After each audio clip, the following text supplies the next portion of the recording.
అనేది.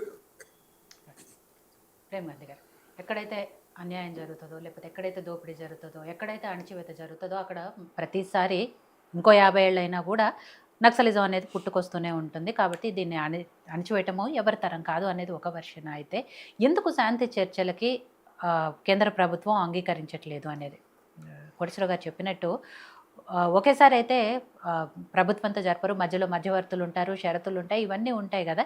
చర్చలకు ఎందుకు జరపట్లేదు అనేది ఇంకోటి. దాంతో బండి సంజయ్ గారు ఏదైతే నో డిస్కషన్స్ అని చెప్పారో అసలు ఆయన ఎవరు చెప్పడానికి, కేంద్రం నుంచి కదా రావాలి అని ఇలా రకరకాల ప్రశ్నలు వస్తున్నాయి. ఏం చెప్పదలుచుకున్నారు? అంటే నేను కొన్ని విషయాలు సార్ కోటేశ్వరరావుతో ఏకేపిస్తాను. దాంట్లో ఏమాత్రం సందేహం లేదు. వారు అన్న దాంట్లో కొన్ని వాస్తవాలు ఉంటున్నాయి, దాంట్లో ఏమాత్రం లేదు.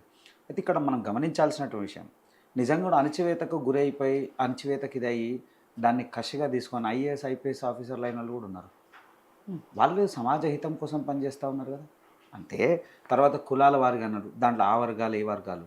నేను చెప్తా ఉన్నా, మావోయిస్టులు ఎంతోమంది అగ్రనేతలే కానీ చిన్న స్థాయి కానీ చాలామంది కూడా రెడ్డిలు ఉన్నారు, వైశ్యులు ఉన్నారు, బ్రాహ్మణులు ఉన్నారు. వీళ్ళందరూ లేరా?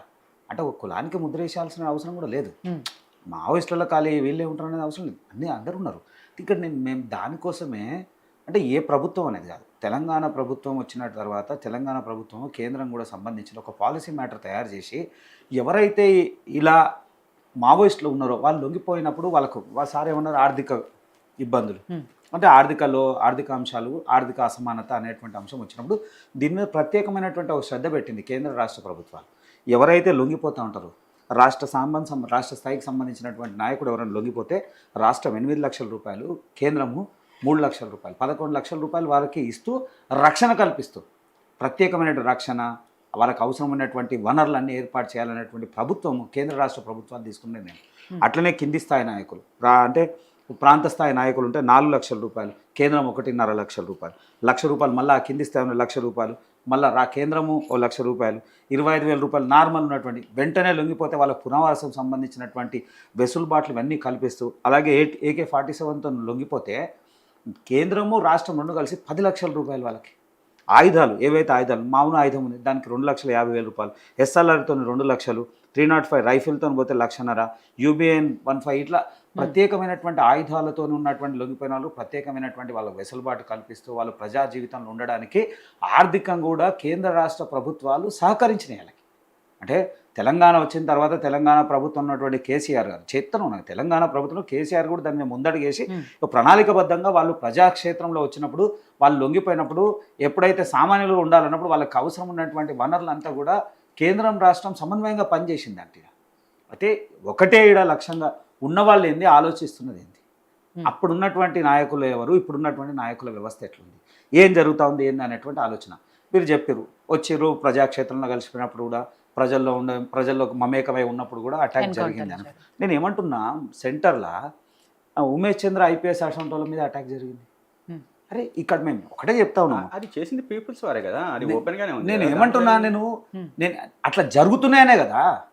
ఇంత మార్పు కోసం శాంతి చర్చలు ఇవ్వాలి కాదు, 5-6 దఫలుగా జరిగిన తర్వాత కూడా మార్పు లేదు. దాని మీద ఉన్నప్పుడు దాని మీద సీరియస్గా తీసుకోవాలంటే ఆలోచనతో ఎప్పటి నుంచో ఉన్నటువంటి కేంద్రం ఇప్పుడు దాని మీద డెడ్ లైన్ పెట్టుకొని పనిచేస్తూ ఉంది. ఆపరేషన్ కగార్ అదే, ఒక రాష్ట్రానికో, ఒక తెలంగాణకో, లేదా ఒక రాష్ట్రానికి ఛత్తీస్గఢ్, తెలంగాణ, మహారాష్ట్ర సరిహద్దుల్లో ఉన్నటువంటి అన్ని ప్రాంతాల్లో ఉన్నటువంటి ఆ మావోయిస్టు ప్రాంతాన్ని పూర్తిగా అది చేసినందుకే 224 మంది లొంగిపోయిన వాళ్ళు కూడా వాళ్ళంతా కూడా ప్రజలకు వచ్చేసారు కదా, సామాన్య ప్రజల్లో కలిసిపోతూ ఉన్నారు కదా, వాళ్ళు కూడా అన్నీ చేస్తూ ఉన్నారు కదా. ఒకటే చెప్తా ఉన్నాము, ప్రజల కోసం ఆలోచించేటువంటి వ్యక్తులు ఇలా ఇంకా ఆయుధాలతో యుద్ధం చేయాల్సినటువంటి పరిస్థితులు ప్రస్తుతం లేవు, అవసరం కూడా లేదు.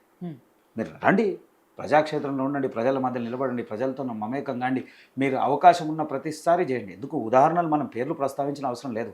మావోయిస్ట్ నుంచి వచ్చి మంత్రులైన వాళ్ళు ఉన్నారు కదా, మంత్రులైన వాళ్ళు, ఎమ్మెల్యేలు అయినారు, పెద్ద స్థాయిలో ఉన్న వాళ్ళు ఉన్నారు. వీళ్ళందరూ ప్రజల కోసం ఆ రోజుల్లో అడవిలో కొట్లాడి, ఇప్పుడు అడవిలో కొట్లాడాల్సినట్టు అవసరం లేదు.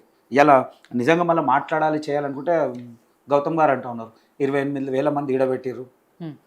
అదే మొత్తం 16 లక్షల మంది దేశంలో సైన్యం, ఇక్కడ ఉన్నది 28,000. 16 లక్షలు ఎక్కడ, 28,000 ఎక్కడ?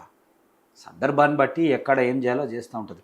ఇక అభివృద్ధి విషయానికి వస్తే ముందటితో కంపేర్ చేస్తే ఇప్పుడున్న పరిస్థితుల్లో దేశం మొత్తంలో, మన రాష్ట్రంలో దేశం మొత్తంలో కూడా ఆ రోజులు ఉన్నటువంటి పరిస్థితులు ఈరోజు రోడ్డు, రవాణా, వైద్యం, విద్య, మారుమూల ప్రాంతానికి కూడా ఆదిలాబాద్ అట్లాంటి మారుమూల ప్రాంతానికి, ఇప్పుడు కర్రెగుట్ట అంటున్నట్టు ఆ ప్రాంతానికి కూడా రోడ్డు సౌకర్యం ఏర్పడ్డది. ఆ రోజుల్లో లేదు. 100 కిలోమీటర్ల వరకు రోడ్డు సౌకర్యం లేదు, విద్యుత్ కరెంటు లేదు. ఇలా మీకు విద్యుత్ వచ్చింది, కరెంట్ వచ్చింది, విద్య వైద్యం అవకాశాలు, అందరికీ చదువుకునేట్టుగా అవకాశం వచ్చింది. ప్రభుత్వం అన్ని విషయాలు ఇది చేస్తూ ఉంది. ఎవరైతే పునరావాస కోసం వస్తున్నారో వాళ్ళకి ఏమేమి చేయాలి ప్రభుత్వం అన్నీ చేస్తూ ఉంది. స్వచ్ఛందంగా అట్లనే 224 మంది లొంగిపోయారు కదా. ఇప్పుడు కూడా చెప్తా ఉన్నాం, లొంగిపోమంటున్నాం. లొంగిపోవడంలో తప్పేముంది? వాళ్ళని ఒకటే చెప్తా ఉన్నాం, లొంగిపోమంటున్నాం. అవకాశం ఉన్నంత వరకు పూర్తి స్థాయిలో సాధ్యం అవుతుంది, అది జరుగుతుంది. దాంట్లో ఏమాత్రం సందేహం లేదు. ఉండటంతో కంపేర్ చేసి ఇలా చాలా తక్కువ జరిగింది, దాంతో ఏం లేదు.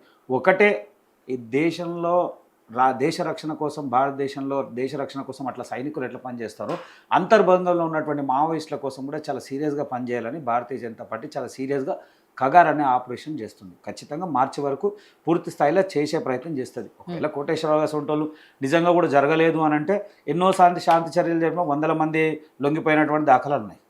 ఇప్పుడు కూడా 224 మంది లొంగిపోయారు. రాను నిజంగా కూడా ప్రభుత్వం మీద, కేంద్ర రాష్ట్ర ప్రభుత్వాల మీద నమ్మకం ఏర్పడి ప్రజల్లో ఉండి కొట్లాడాలనేటువంటి ఆలోచన, లేదా వారు పూర్తి స్థాయిలో ఏం చేయాలనేటువంటి ఆలోచన ఉన్నప్పుడు తప్పకుండా లొంగిపోతారు.